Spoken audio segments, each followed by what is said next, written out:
पेट पाई काम करने जाइथिले हेले पाद खसीगला आ तले पड़िथिला लुहा साबुलटी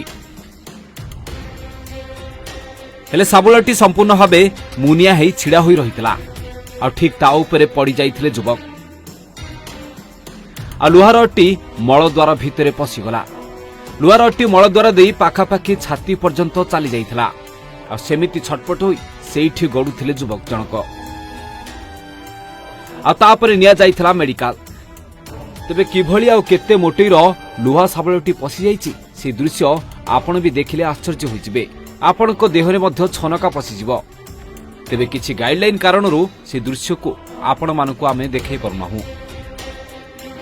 तेबे एक्सरे करा जाइथिबा फोटो को देखिले आपण ठीक अनुमान करि पारुथिबे लुहा साबुलटी देह भितर को पशि जाइथिला आ केते दूर पशि जाइथिला तेबे दीर्घ 4 घंटार ऑपरेशन पर युवकक मलद्वाररू बाहरिछि लुहा साबळ मेडिकल ले जेतेबेले गुरुतर अवस्था रे पहुंचीथिले सेतेबेले डाक्टर टीम मध्ये आश्चर्य हो जाइथिले आ देह भितर लुहा साबळटी को किभली काढा जिवो सेथिपाई गुटिए बड़ चैलेंज होइतला समानक पाई तेबे दीर्घ 4 घंटार ऑपरेशन पर युवकक मलद्वार रे पसिथिबा साबळ को बाहर करिले डाक्टर माने तेबे अस्त्रोपचार पर शक्ति एबे सुस्थ अछंती तांको वर्तमान आईसीयू रे रखा जाइछि 2 दिन जाए आईसीयू रे रखिबा सहित तांकर स्वास्थ्य अवस्था जांच करा जिवानी डाक्टर कहिसंती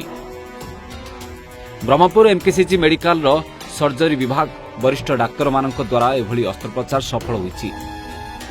तेबे युवक जनक नाम हेउछि शक्ति पाटगुरु जहांकर बयस मात्र 16 वर्ष हेबो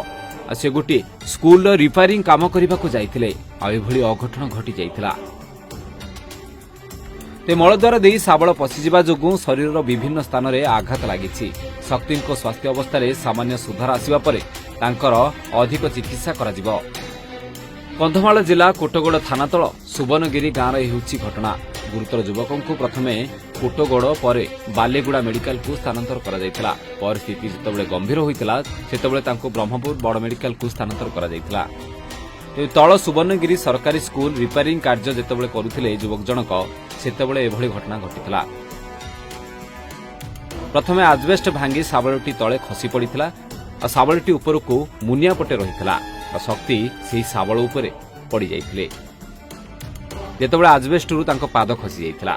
ते भूई ऊपर देई रहिथिबा ए साबळटी शक्तिको मलद्वार रे पसि जाइथिला आ से गुरुतर भाबे सेठी छटपट होइथिले